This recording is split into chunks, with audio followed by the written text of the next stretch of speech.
Hello everyone, I am Melanie Jongsma, publisher of the Lansing Journal, here in the car with Carole Sharwarko, our managing editor. Hello. We got out of another Thornton Township meeting tonight, and this is the first time that Carole and I have been in attendance at a meeting together at the same time in a couple of months. It's nice to see you. Thank you. It's good to be back. Relatively short meeting tonight. It was. We do want to point out that this is another instance where Supervisor Napoleon Harris decided to participate remotely. That's right. He participated via Zoom, but on audio only, no video. So that's notable for a few reasons. First of all, there is a policy in place about remote attendance, right? Right, yes. The Illinois Attorney General has a policy on all types of remote meeting attendance. And one part of that policy is that the board members that are physically present at a board meeting have to have a majority vote to allow another board member to attend the meeting remotely. So it's a bit of policy, but something that is, in accordance with the Attorney General's directives. And that didn't happen tonight, nor did it happen at the last meeting on October 14th, which I mentioned in my story about that meeting. There was no vote to allow Supervisor Harris to attend remotely. Yeah, so that's weird, but it's also just weird that there's not only is there not a vote, there's not even an acknowledgement that he's attending remotely. Right. Yes, no one says anything about it, and I would say that's kind of customary to for a board member that's attending remotely to acknowledge their absence and even sometimes offer a reason. I don't think that that's required, but I do think that it's customary. It's normal. Yeah, and you made a comment about Lansing Village Board in the times that you've seen this. Yeah, there have been a few times at Lansing Village Board meetings where a trustee has to participate remotely.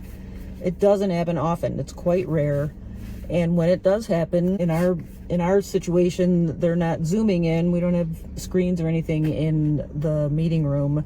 So they're phoning in, and usually the mayor or whoever's leading the meeting will say, so-and-so trustee is participating remotely. Often there will be just a short explanation. I remember one time there was a trustee who had COVID, so participated via phone. Somebody was traveling once, so they mentioned that. Like, it just answers the question that's on everybody's mind when somebody's missing from the board. And it really kind of fulfills another part of the policy, which states that board members are only allowed to miss meetings and attend remotely, that is, for certain reasons. Right. Illness, being away on business, a family emergency, those are some of the types of reasons. So really that acknowledgement is kind of fulfilling that policy of explaining why they're missing the meeting. Exactly. And that didn't happen tonight. Right. And another reason this is notable is because of the context, the history.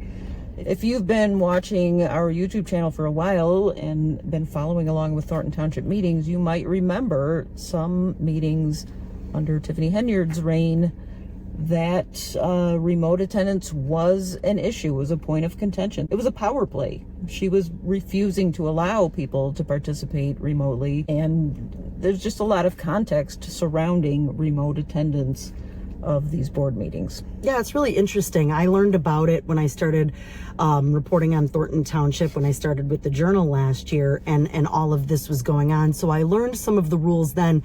They've been revised slightly over the years, and the Attorney General, like I said, the Illinois Attorney General does have an entire document of policy that governs these. I remember one time Tiffany Henyard didn't allow Carmen Carlisle to attend remotely.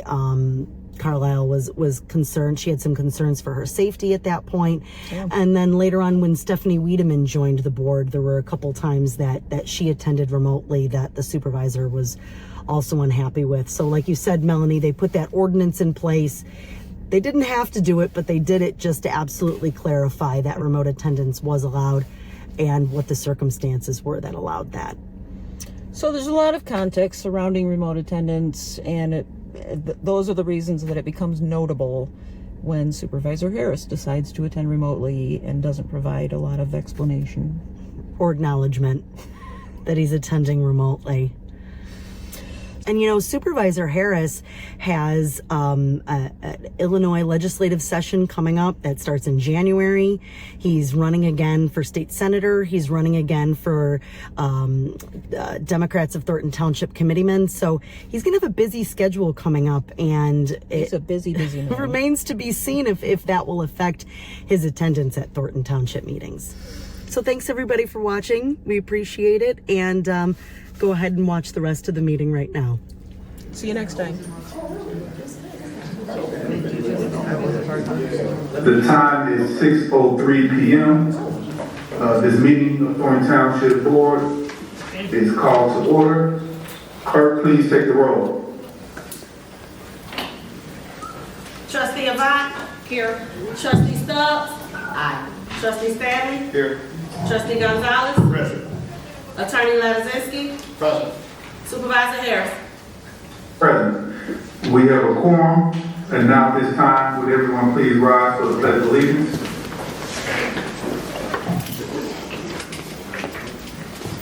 I pledge allegiance to the flag of the United States of America and to the republic for which it stands, one nation, under God, indivisible, with liberty and justice for all.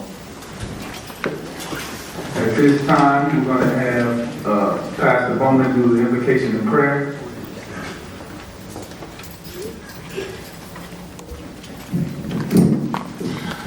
Our Father, our God, we thank you all this evening for your grace. We thank you for the activities of our limbs.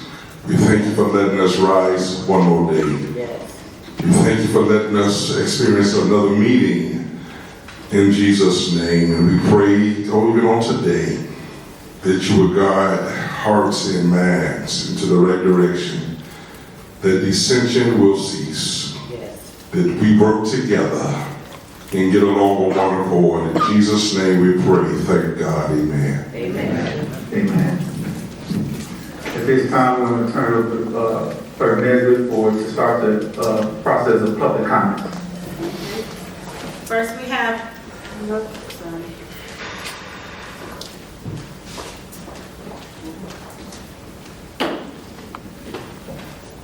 sorry about that. First we have Nate Fields.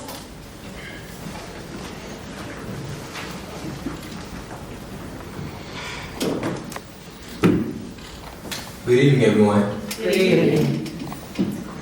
Now, as we know, tonight is the last board meeting before the scheduled cutoff of EBT and SNAP benefits for many families across Illinois.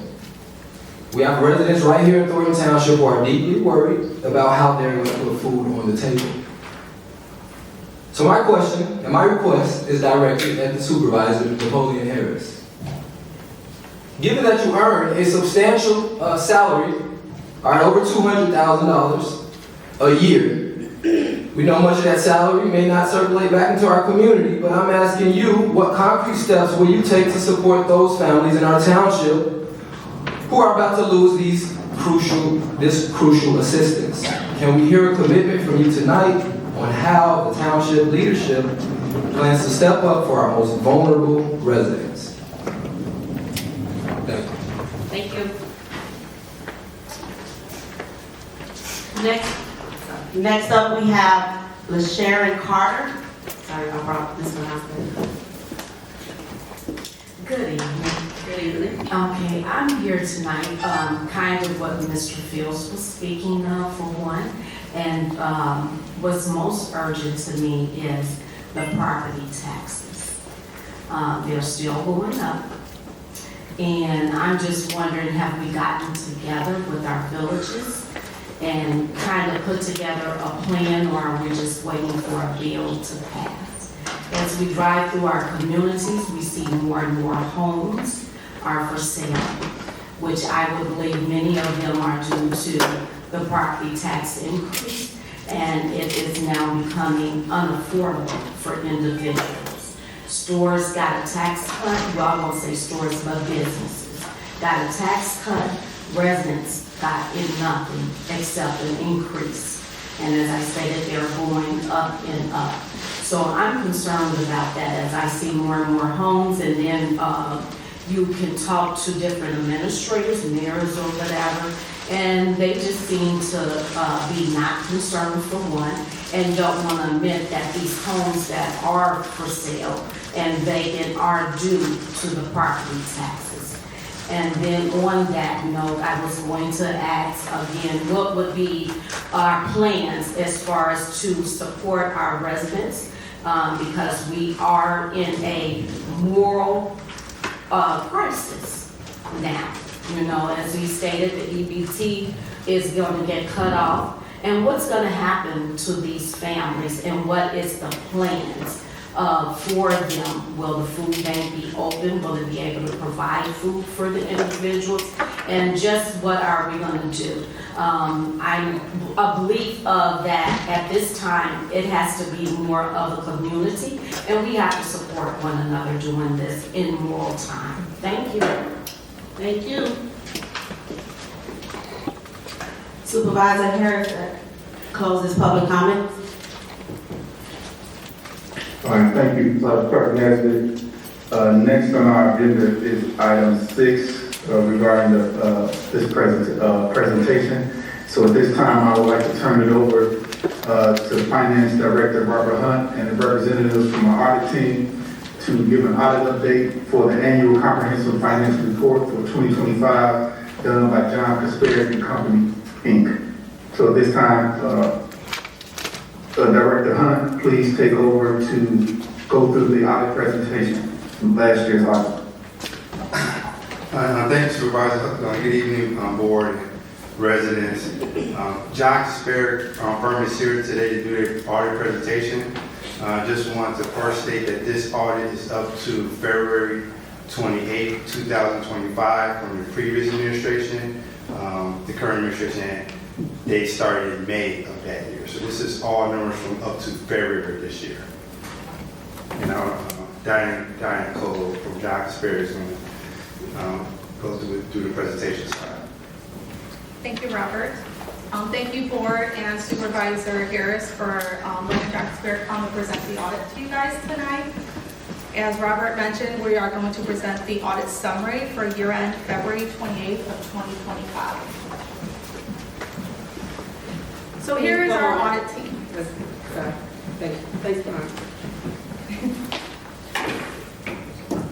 Okay, sorry about that. So here's our audit team. We have Stephanie Blanco, partner, CPA, me, Diana Cole, manager, and Bull, senior, was on the audit. We also had some associates as well. We had 3 other team members with us during the audit. Some reports that we distributed to management was the annual comprehensive financial report, which you will see in front of you is the big bound copy. Included in that report, you will see a report on internal control of financial reporting and on compliance and other matters based on an audit of financial statements performed in accordance with government auditing standards. We also provide a communication with governance letter at the end of the audit, with a management letter, our peer review letter, client representation letter, and approved journals. In relation to the communication to the board and management at the end of the audit, we wanted to acknowledge that we did not encounter any significant difficulties or disagreements with management in performing and completing this audit. So included in your big bound report, you will see an introductory section, which is going to include your principal officers, your organizational chart, the independent auditor report, which is our opinion on the financials, management's discussion and analysis, your basic financial statements, which is going to give you your government-wide and your fund financials with the notes to the financial statements. We also provide required supplementary information, which is schedules in relation to IMRF, which is the pension, and your OPEB, which is other post-employment benefits. In addition, we will provide you with the schedule of revenues, expenses, and changes in fund balance in relation to what you approved your budget at to the actual expenses from the audit, and some notes in relation to the required supplementary information as well. After that, we have supplementary information and other information. This is your statistical information we put in for the GFOA. Some results of the audit this year. We did audit on the modified accrual basis of accounting. We did this year issue a disclaimer of opinion, which is not different from the previous year. This is in relation to because there is an ongoing federal investigation still related to the township, but the effects of this investigation are not known at the time of the date of the report. And in addition, we have results from monitoring review performed by the DCO, which determined that certain expenditures incurred by the township in prior fiscal year were disallowed, but this is also being looked into so we can work with the township to get this result. The fun stuff. Revenues received for all funds. You'll see we have the most revenues received for the township coming in, of course, are property taxes and personal property taxes, which we call PPRT. The next is your investment income. We did have a good year, of course, in investment income as well this year. Then you have your other state income and donations, senior youth and special services, some grants that came in, and then just elder income. We're providing a 3-year comparison by fund on this spread, which shows you by general fund, general assistance, and the road and bridge. We broke out each fund separately. In addition to the February 28, 2025, the 2/29/24, and the 2/28/23. You will see on here, it does look like revenues did decrease. This was for the total across the board, was due to less grant revenue coming in this year than came in last year. Property taxes were a little less, they were only about $160,000 less. And then personal property tax, replacement taxes. And those also were very minimal. The biggest change was just we got big grants last year during the 24 audit, and this year we didn't have those. So we get to expenditures. The expenditures are dispersed for all funds. You'll see we have general government. This is all your administrative, your departments, all the expenses that kind of run through there. You have home relief. These are your general assistance. This is the assistance you're providing out to the community. Then you have your highways and streets, which is your road and bridge fund.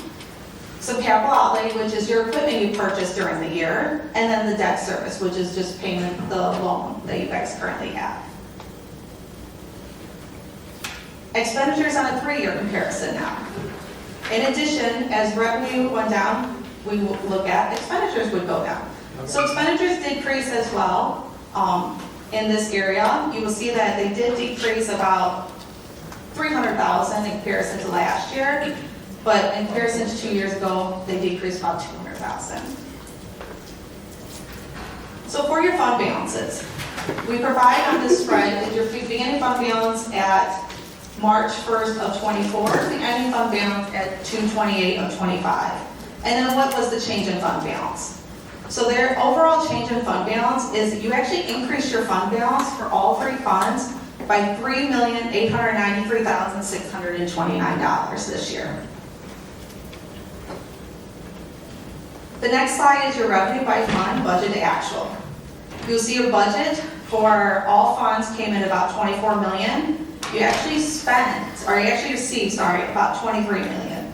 This is in relation, the difference of that is because the Road and Bridge had a budget for a possible grant for $1.2 million. And you'll see on the next slide, you'll see that difference as well on the next slide, which is going to be your expenditures by fund. That grant did not come in. And so we do budget for grants every year, just in anticipation that you are going to get grants coming in. So we want that revenue budget to be there. And then you'll see, of course, your expenditure by fund, budget to actual, is kind of the same. It's within the 1.2 million. You did have about 400,000 expenditures dispersed less than the budget in addition to that 1.2. So in here you budgeted 21 million, you guys spent 19 million. The next slide is to give a schedule of assessed valuations, tax levies, extended, and collections. So this slide is to kind of provide you and the public of where does your levy stand, what's being extended, what taxes are being collected. So the township is receiving about an average of 85% of what the residents are paying on their taxes. So this current levy, the 2024, as of October's date, you guys did get taxes in about $18 million in addition to what you extended to the 22. So that's where you'll see it comes up to about 84%. So you've received most of what we feel like you're going to receive, and then as, of course, residents are going to, go and appeal their taxes, they will start lowering those down as you will see in 2022. We get down to that kind of average of 85%. Other information we do provide you in these reports is, like I said, the management discussion and analysis, your notes. We do provide a consolidated annual report for our data, which is your Illinois Grant Accountability and Transparency Act, your pension disclosures, and then the statistical information. I would like to thank you for having me introduce the new PowerPoint we're presenting to our clients. And if you do have any questions, me and Stephanie provided you some little gifts and our cards, so you can email us any questions, and we, we'll love to answer them if you have any. And thank you again. Any questions? Okay, thank you. No. Thank you for the presentation. Would Director Hunt like to come up and summarize?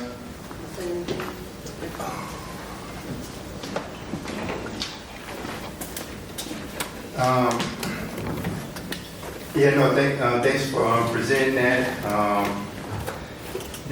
Like you said, they did give a disclaimer, but that was the same disclaimer they gave last year because of the federal investigation. But pretty much it was, overall, it was a smooth audit. And then I guess one key point you did bring up, the fund balance did increase by $3.8 million overall, so we are in good footing. I know I was talking to some of our other administration, one thing, especially with the tax revenue dollars coming in slowly, it's nice that we have a nice fund balance to roll out the tax dollars coming in slowly. And that's it. Thank you, Director Hunt. I appreciate you and the Kasparek team for displaying the audit. And just to let everyone know, this will be added to our website for people to look at as well. Item 7, the approval of minutes. I would like to entertain a motion to approve the minutes of the regular board meeting held on October 14, 2025. Is there a motion? I make a motion to approve the minutes of the regular board meeting held on October 14, 2025. Second. I couldn't hear the, who's second? Stubbs. Trustee Stubbs. Okay, there's a motion by Trustee Stanley, seconded by Trustee Stubbs. Clerk, please take the roll. Trustee Avant? Yes. Trustee Gonzalez? Yes. Trustee Stanley? Yes. Trustee Stubbs? Aye. Supervisor Harris? Yes. With 5 voting in the affirmative, the motion carries. Item 8, the approval of bills. Item 8A, can I get a motion for the approval of bills for the general funds bills list? Is there a motion? Motion to approve general fund bills. Second. There's a motion by Trustee Gonzalez, seconded by Trustee Stanley. Clerk, please take the roll. Trustee Stubbs? Aye. Trustee Gonzalez? Yes. Trustee Avant? Yes. Trustee Stanley? Yes. Supervisor Harris? Aye. With 5 voting in the affirmative, the motion carries. Next, I will entertain a motion for the general assistance funds bills list. Is there a motion? I make a motion we approve the bills for the general assistance fund. There's a motion by Trustee Stanley, seconded by Trustee Stubbs. Clerk, please take the motion. Trustee Stanley? Yes. Trustee Stubbs? Aye. Trustee Gonzalez? Yes. Trustee Avant? Aye. Supervisor Harris? Aye. 5 voting in the affirmative, the motion carries. Next, item C, can I get a motion to approve the road and bridge funds bills list? Is Motion. there a motion? Sorry. Motion to approve road and bridge fund bills. Second. Motion by Trustee Gonzalez, seconded by Trustee Stanley. Clerk, please take the roll. Trustee Stubbs? Aye. Trustee Avant? Aye. Trustee Stanley? Yes. Trustee Gonzalez? Yes. Supervisor Harris. Yes, with 5 votes in the affirmative, the motion carries. Next, I would like to ask for a motion to go into closed session. Can I get a? I'd like to make a motion that we go into closed session. Second. There's a motion to go into closed session by trustee Stubbs, seconded by trustee Stanley. Clerk, please take the roll. Supervisor Harris, you have to read the statement. I'm sorry. Can I get a motion to go into closed session to discuss the hiring, discipline, performance, compensation, and dismissal of certain personnel, legal counsel, acquisition of real estate property, matters pending, probable or imminent litigation pursuant to section 2-C1 of the Open Meetings Act related to the employment or discipline of specific employees. Can I get a motion? I'd like to make a motion. A motion by trustee Stubbs, seconded by trustee Stanley. Clerk, take the roll. Trustee Gonzalez. Yes. Trustee Stanley. Yes. Trustee Avant. Yes. Trustee Stubbs. Aye. Supervisor Harris. Aye. The motion passed and the time is 6:24 and we will now go into closed session.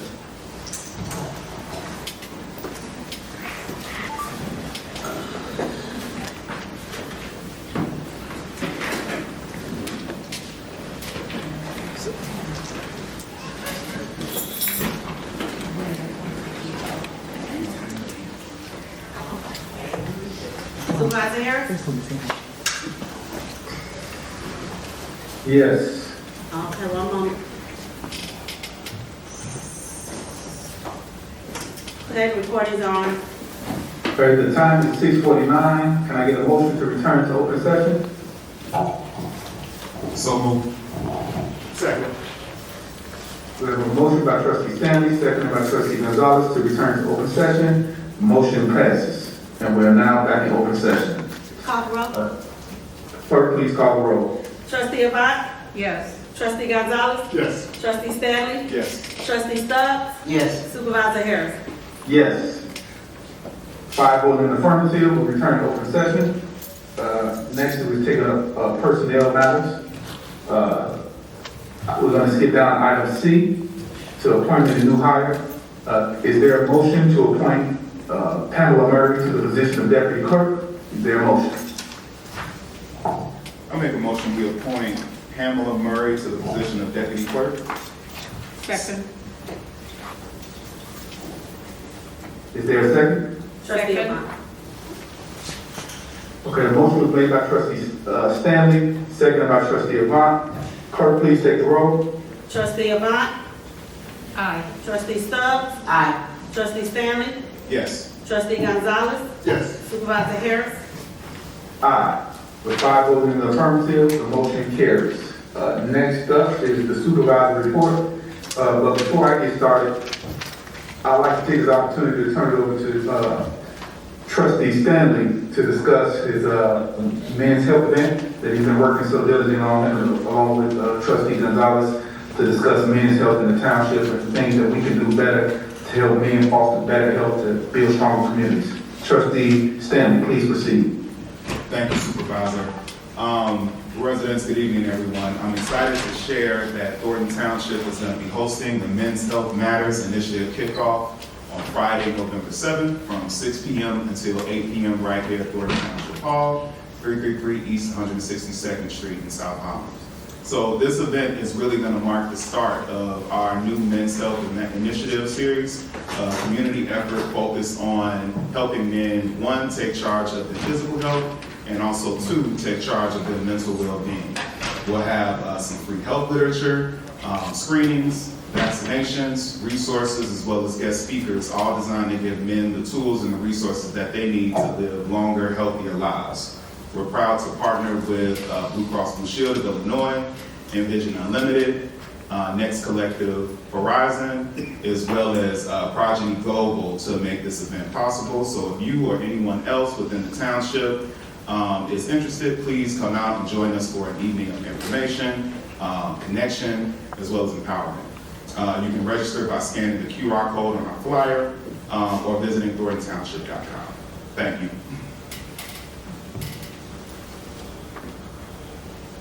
Would you like to add anything, trustee Gonzalez? Yes, thank you, Supervisor. This is something that Trustee Stanley's been working very hard on, and we hope that we get people to come out and give us good information. That's something that everybody needs.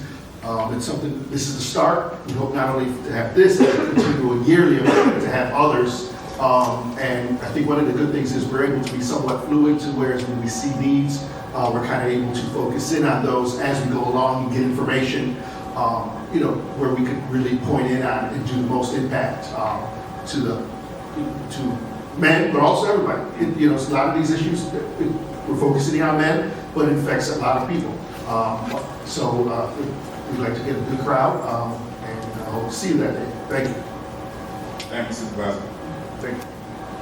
Thank you, trustees. I appreciate that. And I'm gonna get right into my supervisor report. As was stated earlier, my public comment was mentioned about the November 1st deadline with the SNAP benefits being cut from the federal government. And it's our job as township government to provide as much access and support we can for the residents of Thornton Township. So we do have a plan that we're putting together in place to help township residents in their time of struggle dealing with the government shutdown. As most people don't know, the amount of money from the entire state that the federal government will be withholding or cutting back is to the tune of $350 million per month. Although we, as a township, in my opinion, do a great job week to week servicing the residents of Thornton Township through our food pantry and other senior and youth services across our township. This is unprecedented times because also on November 1st will be the start of the open enrollment for the Affordable Care Act, which is predicted that those premiums are going to be 50 to 60% higher than normal. So you add that into with the reduction of benefits from the SNAP program, could be really catastrophic to a lot of our residents. So we're going to provide as much support as we possibly can to ensure that our residents feel the least amount of impact to the best of our ability. We know that it's important to provide that level of certainty to make sure that people in Thornton Township are not going hungry. And so we're going to do our best with the board's guidance and myself to make sure that we provide the best services that we can for our Thornton Township residents. I'm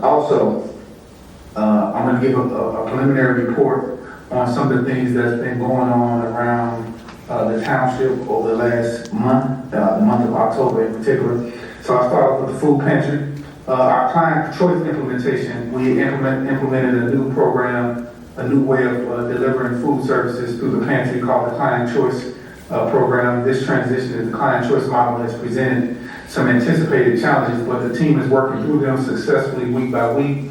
Overall, clients are enjoying the new Client Choice experience, which gives them the ability to pick the items that they want to have for their groceries and the ability to select the items that they prefer.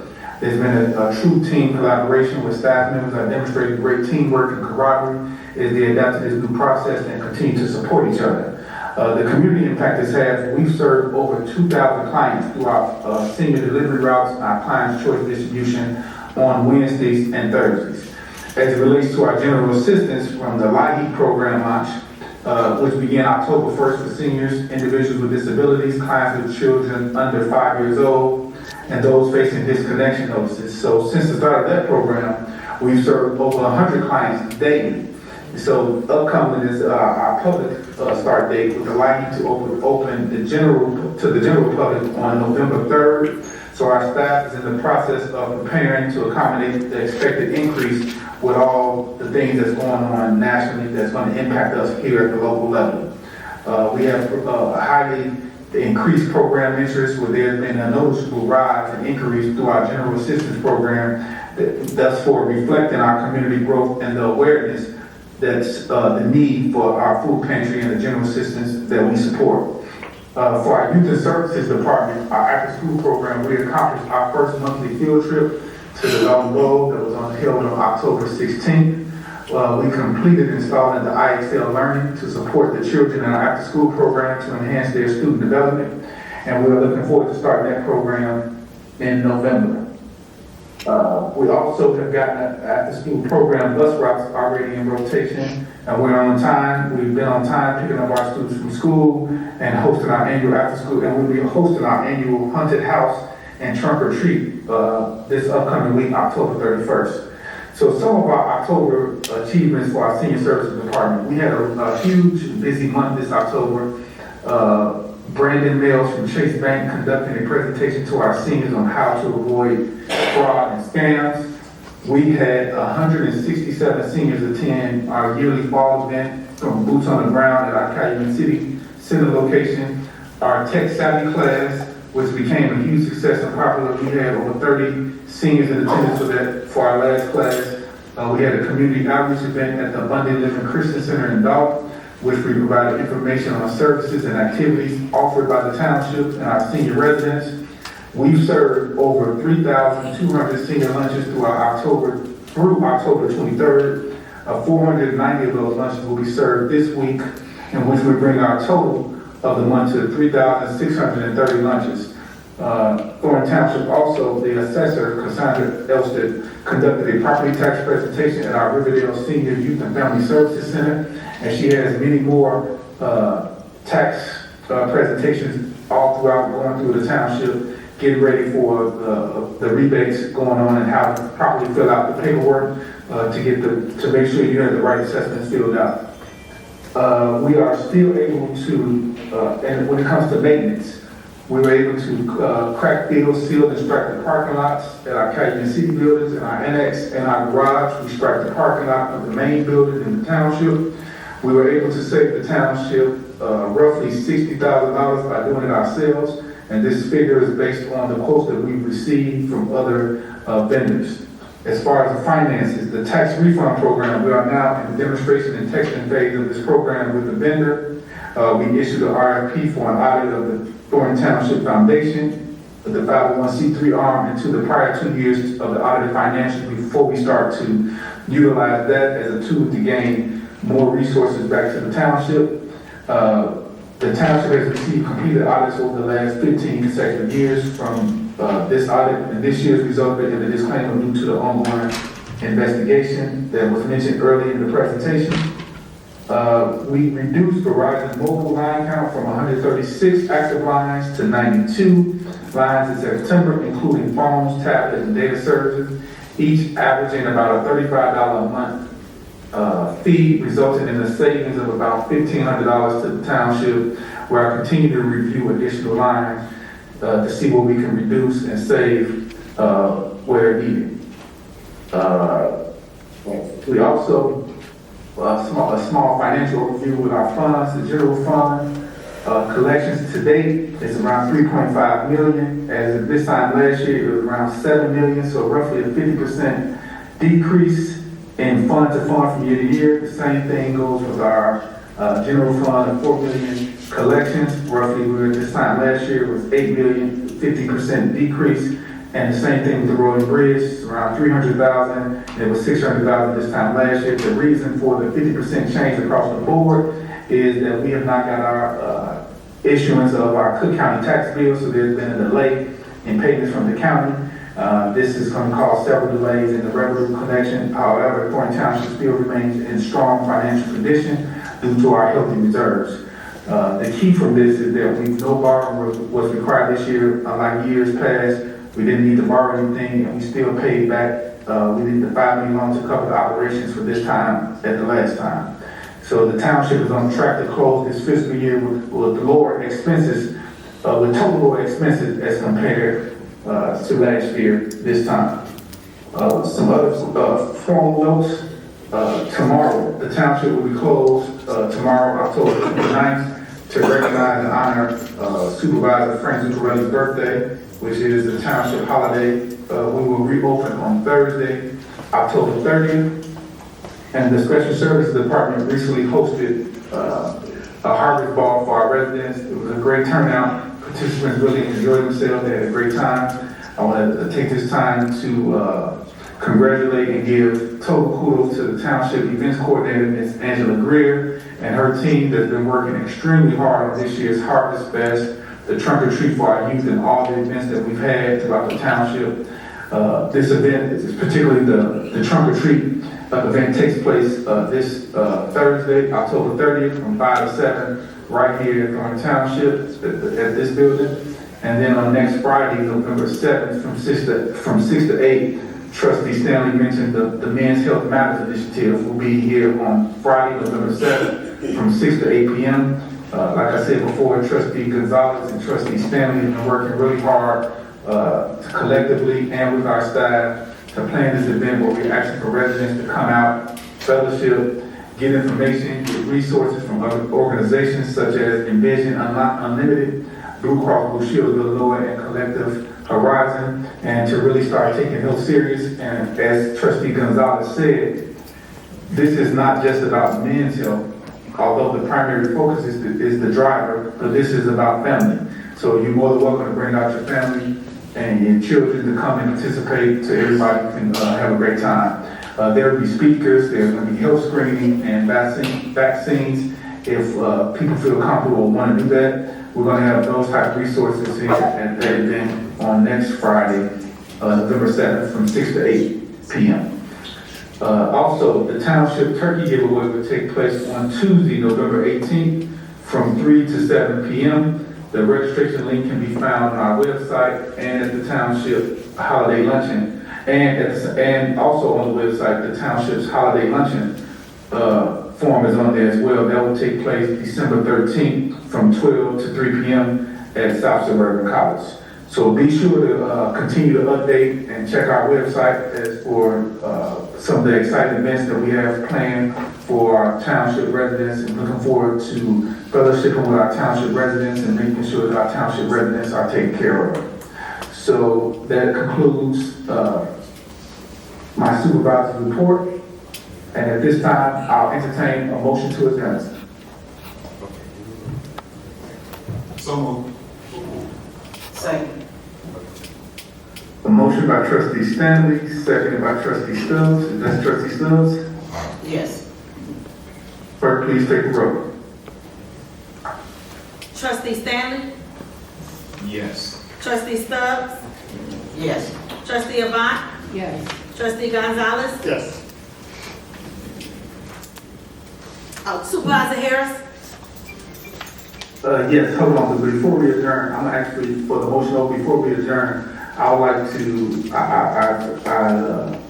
I did not give the opportunity for Assessor Elston to present, and as well as the Highway Commissioner Russell. So with Assessor Elston, can she talk about the tax presentations that she's been doing, and then we'll follow up with the Highway Commissioner, and then we'll adjourn.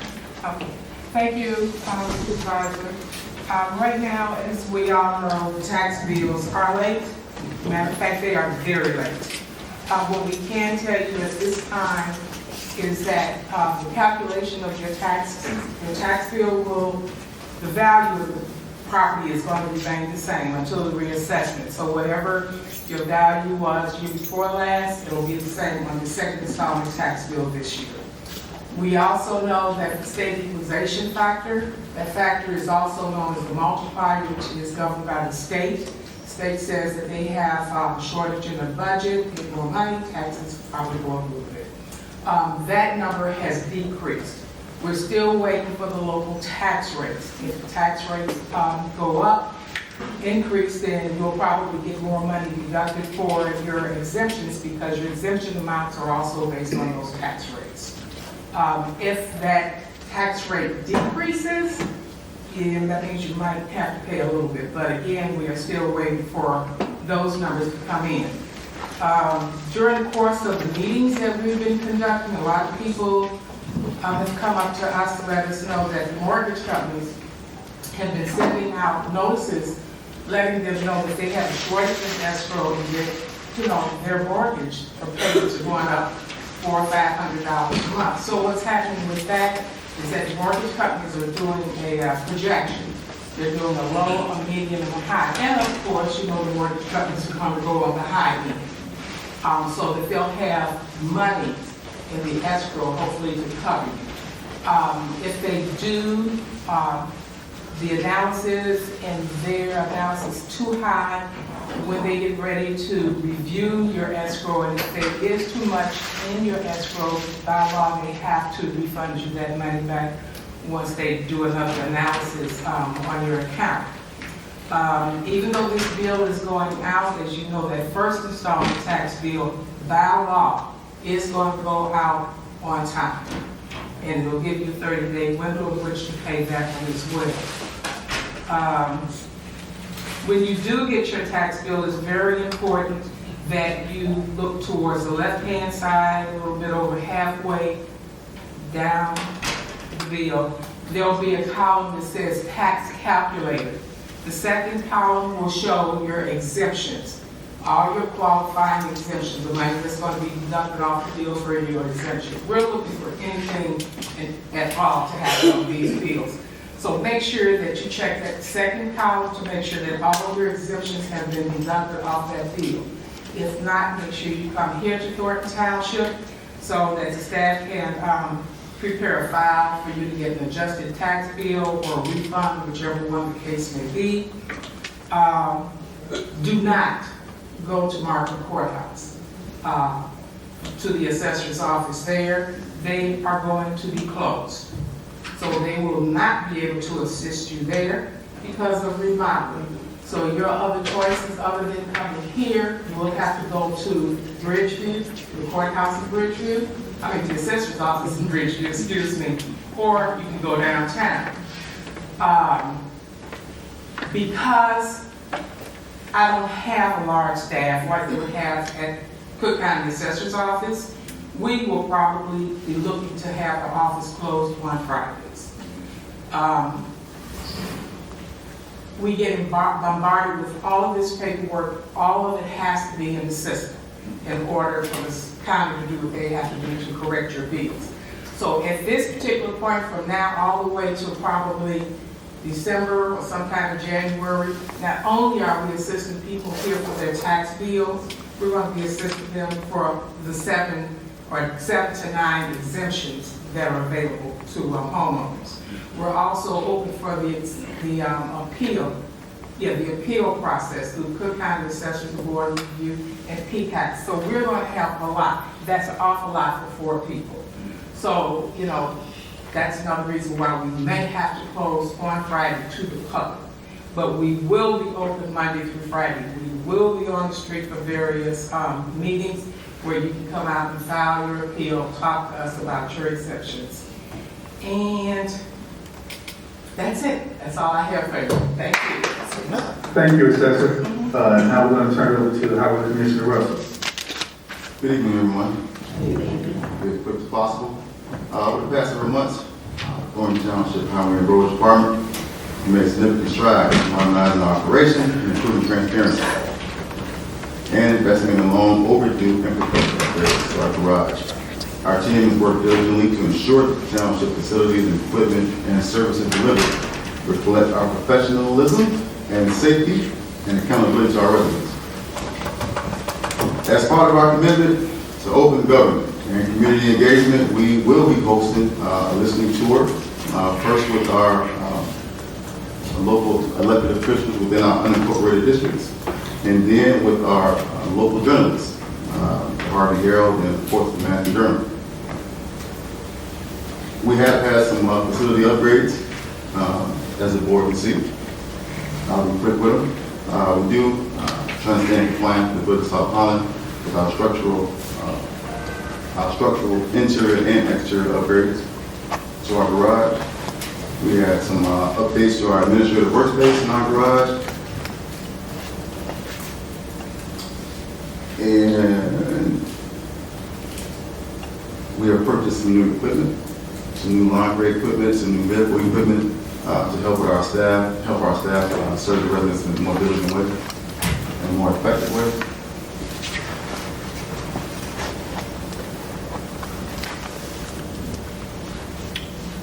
As I stated earlier, one of our biggest commitments is to community engagement and also to transparency. So I'm really looking forward to our listening tour with our local elected officials within the unincorporated district to hear their needs, their wants, and what they need, want to see out of the Road and Bridge Department of Thornton Township. And we also look forward to having our first ever listening tour with our local journalists, who I've been in contact with several times, to coordinate those dates and those times to have our listening tour from the Road and Bridge Department from myself. So those are some of the things we got going on in the Road and Bridge Department. So I report, Supervisor. Thank you so much. Thank you, Commissioner Russell. And at this time, we'll go back into our adjournment. It was a motion made by Trustee Stanley, seconded by Trustee Stubbs. Permitted, please call the roll. Trustee Stanley? Aye. Trustee Avant? Aye. Trustee Gonzalez? Yes. Trustee Stubbs? Aye. Supervisor Harris? Yes, 5 votes in the affirmative. The time is 7:13, and this meeting is adjourned.